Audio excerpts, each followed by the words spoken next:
Halo teman-teman, kembali lagi bersama saya Adi Darmawan di channel Adi Darmawan. Oke, kita sekarang masih di series pengantar elektronika dan instrumentasi. Kita akan memasuki episode selanjutnya, yaitu episode ke 11 ya. 11 dengan kita akan membahas seputar otomasi industri. Ya, ini kita akan membahas dasar-dasar dari otomasi industri dan harapannya bisa membangkitkan penasaran dan peminatan teman-teman menonton untuk membongkar lebih jauh seputar otomasi industri. Oke, kita akan lanjut aja langsung ke videonya. Kalau video, ini udah video ke materinya ya. Kita lanjut aja. Oke. Otomasi industri atau industrial automation ini pada dasar teknologi yang berkaitan dengan penerapan sistem mekanis, elektronik, dan sistem informasi berbasis komputer untuk mengoperasikan dan mengendalikan produksi. Nah, sebelumnya kita bisa, teman-teman udah tahu ya industri ya, otomasi atau automation. Ini sebenarnya apa sih? Ini dia punya teman namanya ada otomatis. Bahasa Inggrisnya automatic. Ini ada apa bedanya dengan ini? Ini bedanya dengan ini. Otomatik atau otomatis itu lebih ke arah pekerjaan yang dilakukan oleh sistem yang berulang-ulang ya. Jadi dia mesin yang bergerak berulang-ulang. Nah, apa beda dengan automation? Automation bukannya juga seperti itu. Automation atau otomasi, iya, tapi otomasi itu satu level di atasnya yang dia masih ada apa ya istilahnya penyesuaian karena dia bisa, jadi automation itu seperti pengotomatisan sistem gitu loh. Jadi ini kayak satu level di atasnya sedikit ya. Sedangkan otomatis itu adalah sistem untuk sistem yang otomatis atau sistem yang dijalankan oleh mesin, dan automation itu adalah kayak seperti proses untuk mengotomatisasinya, bisa kita bilang seperti itu. Nah, ada beberapa device yang berperan dalam sistem ini, atau bukan hanya device ya, sistem juga yang berperan untuk mendukung otomasi industri ini. Ini ada beberapa yang sering digunakan adalah PLC, SCADA, dan DCS. PLC sendiri singkatan dari Programmable Logic Control ya. Ini PLC. SCADA itu sendiri singkatan dari Supervisory Control and ini gede ya, and data acquisition ya. Ini SCADA, Supervisory Control and Data Acquisition. Jadi supervisory itu pemantauan, kendali, kontrol itu kendali, dan data acquisition, akuisisi data atau penguasaan data. Yang terakhir ada namanya DCS. DCS ini Distributed Control System. Ini pada dasarnya seperti dia mendistribusikan sistem kendali. Jadi kayak band ya, kita anggap aja band musik gitu ya. Itu dia mendistribusikan, ada yang bagian kerjaan yang ngedrum, ada yang kerjaannya main keyboard, ada yang kerjaannya nyanyi, ada yang ngebass, ada yang gitar, dan itu kan dikendalikan sendiri. Nah, itulah modelnya seperti DCS. Jadi pekerjaan kontrolnya, kendalinya itu didistribusikan. Nah, kalau SCADA tadi jelas ya, supervisory pemantauan, kendali, dan akuisisi data, bagaimana mengakuisisi data. Sedangkan yang PLC sendiri adalah Programmable Logic Control, atau device yang bisa diprogram dengan menggunakan diprogram untuk dikendalikan dengan menggunakan logika. Nah, ini kita akan lebih lanjut bahas PLC.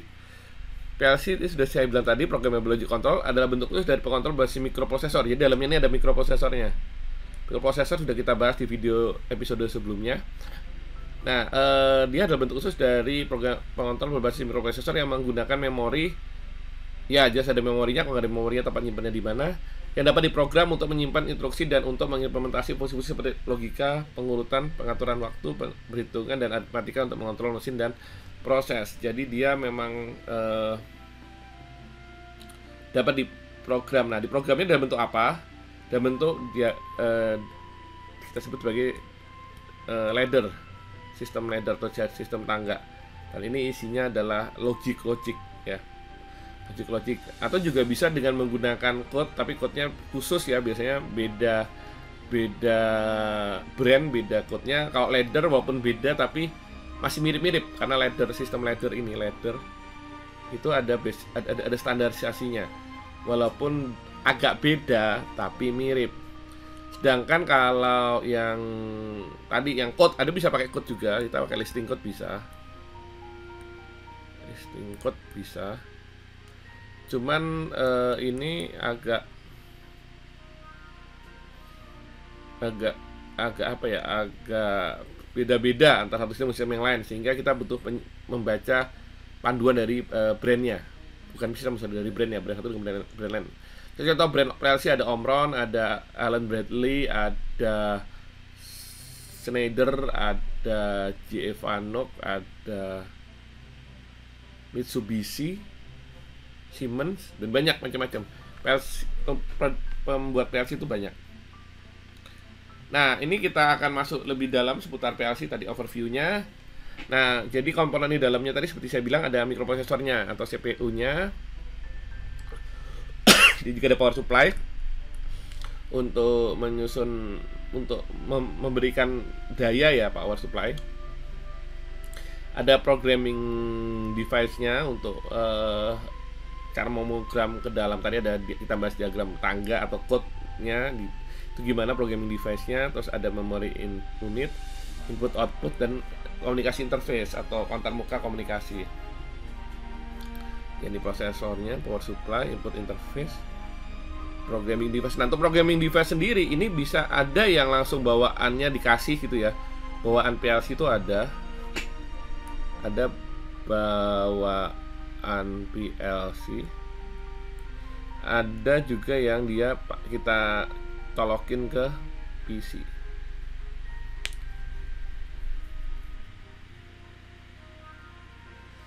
Ya, kita colokin ke PC seperti itu. Terus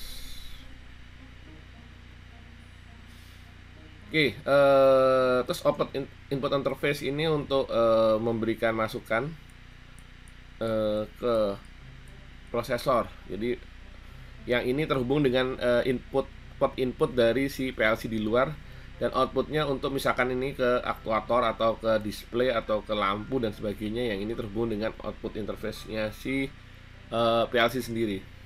Untuk communication interface ini bisa komunikasi antara satu PLC dengan PLC lain, atau bahkan dengan DCS, atau juga dengan komputer atau dengan yang lainnya. Ya, kalau kita bisa lihat sini ada supervisory system, ini bagian dari SCADA ya, Ini ada PLC 1, PLC 2, dia ada mesin atau plan yang dikendalikan dan juga dipantau gitu. Terus dia mengambil dan mengirimkan hasil dari kontrol dan pemantauannya ke supervisory system. Ini ada 1, ada 2. Nah, ini kan model komunikasinya seperti ini. Terus sinyal-sinyal yang diterima oleh PLC itu ada baik sinyal discrete, digital maupun analog. Tadi tergantung dari spek dan brand PLC-nya.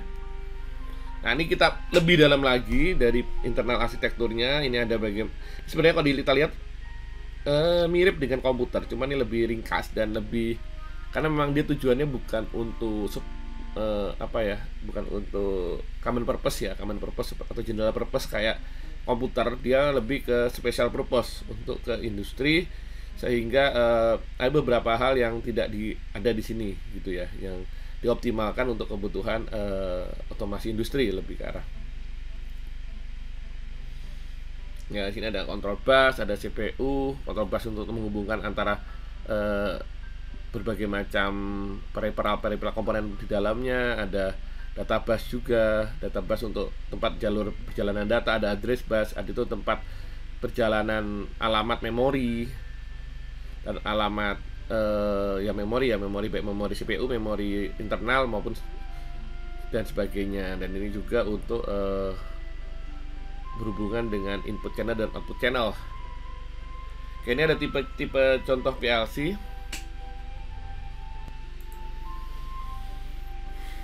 Oke, ini dia ada yang single box dan modular. Tadi seperti saya bilang ada PLC Omron, ada PLC Siemens. Nah, di sini single box merupakan PLC yang berukuran kecil sehingga sifatnya tuh dia compact ya. Dia compact artinya mulai dari power supply hingga modul komunikasi sudah satu paket. Modular sebaliknya, paket penjualan bersifat terpisah, bisa di custom sehingga cukup untuk keperluan dan tugas tertentu. Nah, ini bayangannya tuh kalau modular tuh kayak tinggal kita bisa kita pretelin, bisa kita modif tergantung dari kebutuhannya. Sedangkan kalau compact tuh langsung blok satu gitu ya. Kalau modular tuh biasanya model cartridge itu ceklek gitu ya. Ini contoh modular ini punya Siemens. Ini contoh yang single boxnya Omron. Nah, ini kita bisa bongkar nih, kelihatan ya teman-teman ya. Di atas ini kalau diperlihatkan ini ada tulisannya O1, O2 dan seterusnya. Ini bisa kita bilang nih bahwa ini adalah output. Terus ada juga nanti yang untuk inputnya. Ini tadinya output input ya, nggak dijelas. Oh iya, untuk PLC itu ada istilah, ini ada tulisan NC ya. NC itu adalah singkatan dari normally close. Normally close itu apa? Dia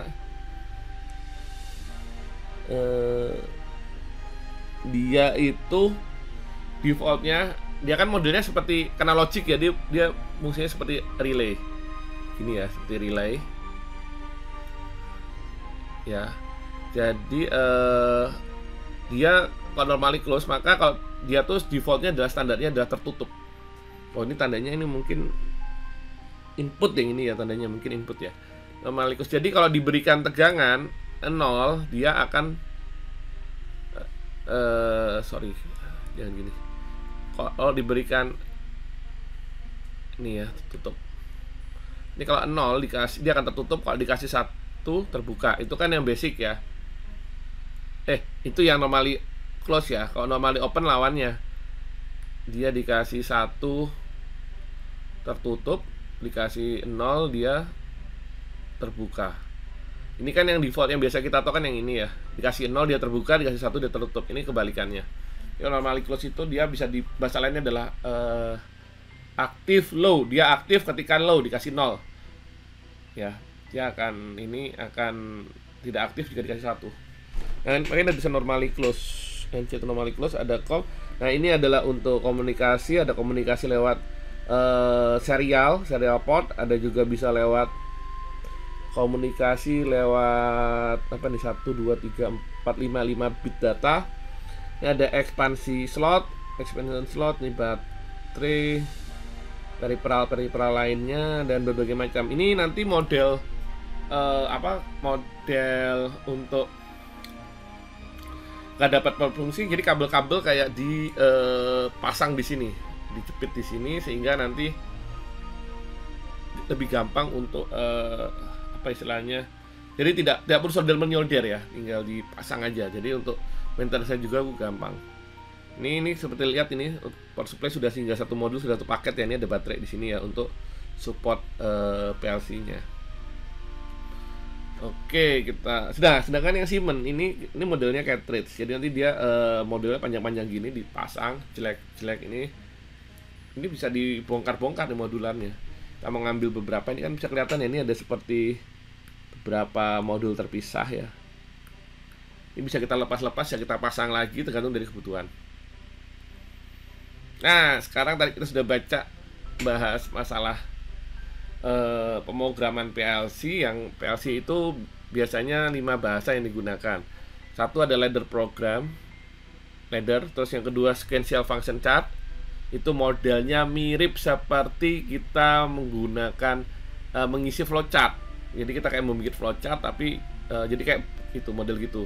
Ada function block diagram. Ini programnya pakai block diagram. Ada structure text. Ini yang tadi saya bilang mirip coding gitu ya. Structure text dan instruction list. Nah, instruction list ini yang tergantung brand. Ya, benar-benar tergantung sama brandnya. Ya, ini benar-benar tergantung sama brandnya. Sehingga kita kalau menggunakan instruction list itu harus baca datasheetnya. Termasuk structure text juga sama sih, tergantung sama brandnya. Brand tadi banyak, tadi contoh sebelumnya ada PLC sama Siemens, ada PLC Omron sama PLC Siemens, ada PLC ada Mitsubishi, ada Allen Bradley, ada Zevanok, ada Schneider, ada Yokogawa juga punya PLC dan berbagai macam merek lainnya. Brandnya semua ada plus ada minusnya, semua mengunggulkan kelebihannya. Dan ini yang tampil di sini gambarnya adalah bentuk ladder. Ya, teman-teman bisa lihat. Di sini ada, perhatiin ya, ada simbol seperti ini, ada simbol seperti ini. Bedanya apa? Yang simbol seperti ini adalah kita bilang sebagai logika normally open NO. Yang ini normally close. Yang tadi seperti kita bilang kalau normally open seperti ini. Ketika ini kan ada auto PB. Ketika auto PB itu nilainya 0, dia ya terbuka. Tapi ketika 1 dia akan tertutup, nyambung. Berbanding balik dengan yang ini manual yang main tulisannya main labelnya main PB itu, jika dia bernilai 1 dia malah putus. Bernilai 0 basicnya, maka dia akan nyambung. Ini normally open, normally close. Nah, ini normally open juga yang ini sama, normally open, normally open, normally open. Dan ini luarannya nanti bisa masuk ke auto mode. Auto mode ini kalau kita lihat juga dilempar lagi ke depan, di-feedbackkan ke depan. Jadi bisa dibilang bahwa sebelah kiri dan sebelah kanan ini adalah perjalanan. Jadi ini adalah pemberi dayanya. Yang sebelah kiri ini adalah pemberi daya. Daya masuk lewat kiri terus berjalan ke kanan. Jika dia putus nggak akan nyampe sini, ya. Ini untuk autonya. Jadi dia modelnya seperti itu. Begitu juga yang bawahnya. Nah, ini ada juga yang modelnya timer luaran. Jadi ini untuk dia akan terpicu timer 4 ini, timer 4 itu akan terpicu oleh jika ini nilainya 1 dan ini nilainya 0. Kalau yang sebelumnya kan kalau yang ini nilainya harus 1 dan ini nilainya 0, maka dia akan terpicu, dan setelah sekali terpicu misalkan ini 0 pun dia akan selalu 1. Kenapa? Karena ada support dari bawah sini. Karena ini sudah 1 kan, 1 terus. Kecuali kalau ini diputus, jadi kita kasih nilai 1 dia putus, baru nih segini akan terputus. Nah, ini juga sama yang ini. Nah, yang ini yang dia hanya akan timer akan jalan, mulai berjalan jika auto modenya ini nilai 1 dan ini voltnya bernilai 0. Kalau voltnya bernilai 1, maka otomatis dia akan putus timernya. Nah, timer ini jika berjalan, maka timernya akan mengaktifkan ada 2 luaran ini. Sini bisa di set 300 dan akurasi 197.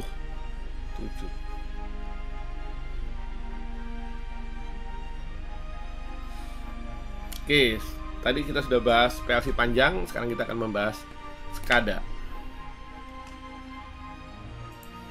Oke, SCADA tadi sudah saya bahas, Supervisory Control and Data Acquisition, ya, singkatannya. SCADA adalah sistem otomasi proses umum yang digunakan untuk mengumpulkan data dari sensor dan instrumen. Karena dia tadi katanya supervisory, dia memang sifatnya mengumpulkan data. Nah, proses umum yang digunakan untuk mengumpulkan data dari sensor dan instrumen yang terletak di lokasi terpencil dan untuk mengirimkan dan menampilkan data ini di situs pusat. Jadi ada dashboard ya. Situs ini sebagai dashboard. Dashboard ini berfungsi sebagai namanya dashboard ya, untuk papan informasi. Papan informasi untuk tujuan kontrol dan pemantauan. Sehingga bisa kita bagi ada 5 unsur penting dari sebuah SCADA. Yang jelas yang pertama adalah harus ada HMI-nya. HMI adalah Human Machine Interface atau antarmuka mesin dan manusia, atau lebih antarmuka itu maksudnya penghubung antara mesin dan manusia. Muka dan muka ya, antarmuka. Mesin dan manusia, bagaimana mesin dan manusia bisa berinteraksi. Nah, ini tadi lewat dashboard ini. Jadi dashboard ini yang akan menjadi wadah untuk komunikasi manusianya dengan mesin.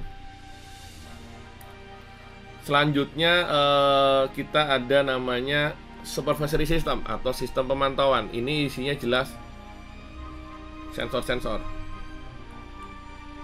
Sensor akan membaca berbagai macam data di industri.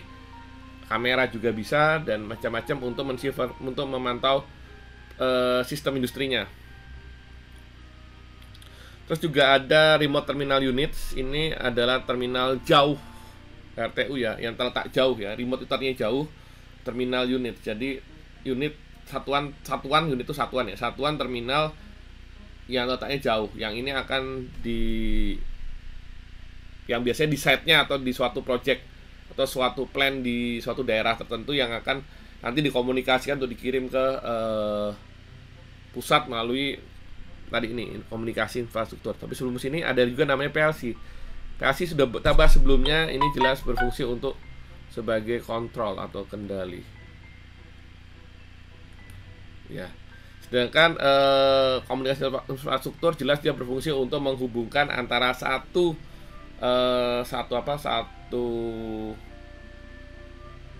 RTU dengan sistem-sistem lainnya. Ya. Termasuk juga dengan tengah tadi supervisory dan juga akhirnya ke dashboard untuk ke HMI-nya. Nah, ini paling enak nih. Ada gambarnya. Ini control room building. Ini dashboard ada di sini, ini dashboard ada di sini. Ini HMI-nya. Himpunan lagi. Himpunan Mahasiswa Indonesia. Bukan. HMI itu Human Machine Interface. Menghubung manusia dengan mesin. Jadi manusia terhubung dengan semua sistem ini melalui dashboard ini. Dan dia juga memantau lewat dashboard ini. Nah, ini di plan itu ada yang letaknya jauh ya. Itu ada PLC. Ada industrial equipment, ini ada contohnya lengan robot. Ada lengan robot yang bekerja dan ini terhubung dengan PLC untuk controllernya. Terus kemudian akan terhubung dengan communication interface ya. Nah, communication interface, terus ini ada juga remote transmission unit untuk yang plannya letaknya jauh. Ya, di sini ada temperatur sensor untuk menjaga kualitas remote transmission unitnya juga. Terus ini akan terhubung dengan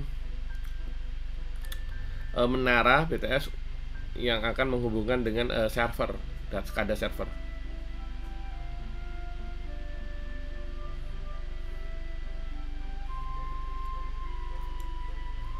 Oke.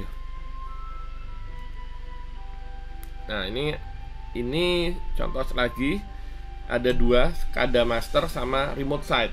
Nah, SCADA master itu yang dia letaknya di pusat ya, untuk mengelola yang di remote site atau di site itu artinya lokasi, remote itu artinya jauh.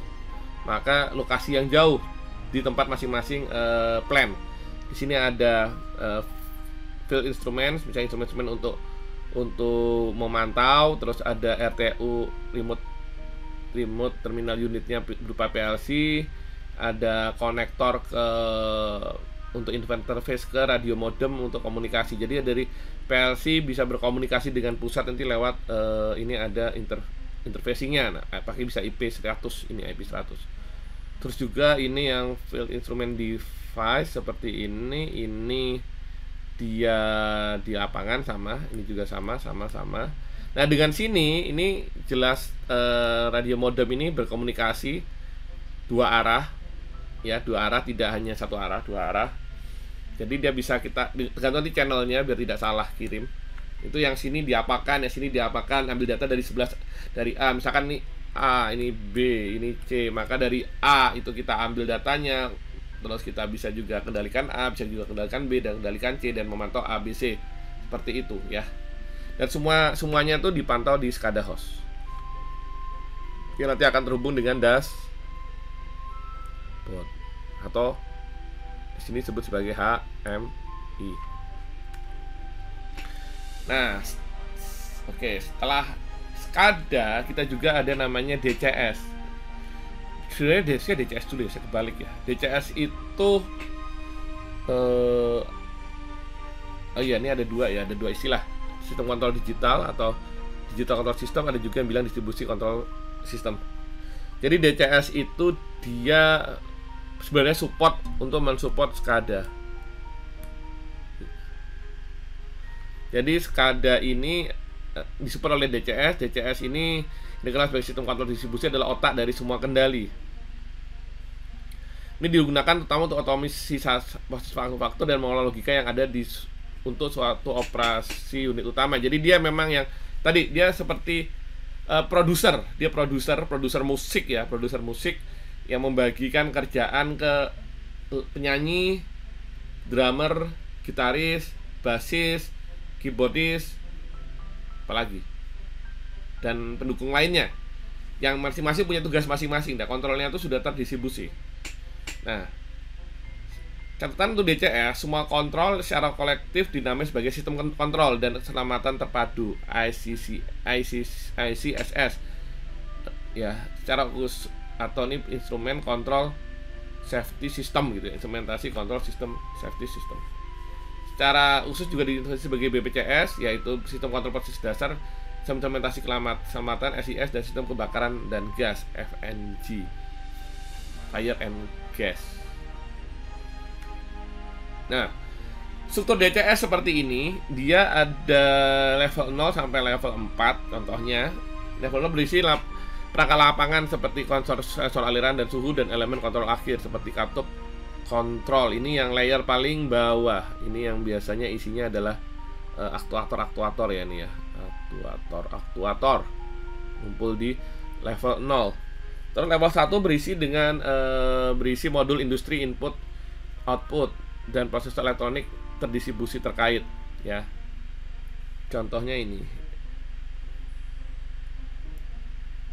ya, aktuator ini juga disebut plan ya, ini plan. Dia level 0.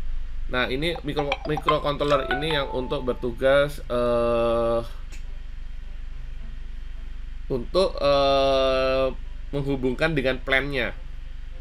Jadi jembatan plan dengan supervisory komputer. Nah, supervisory komputer ini adalah komputer pengawas yang mengumpulkan informasi dan node prosesor pada sistem dan menyediakan layar kendali operator. Terus selanjutnya coordinating komputer, ini ada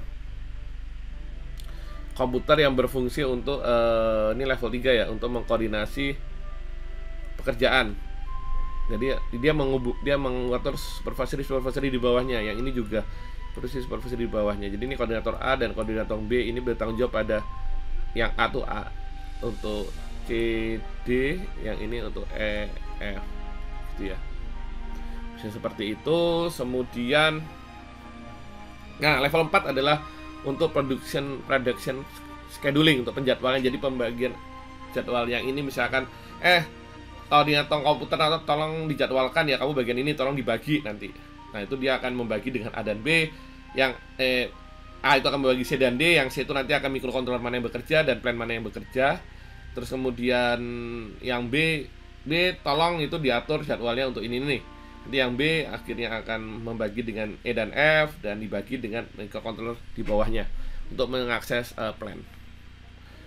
Seperti itu teman-teman. Nah, ini contoh perusahaan yang menggunakan DCS. Ini adalah tadi seperti saya bilang ada Yokogawa. Yokogawa punya DCS control system dan juga punya SCADA system.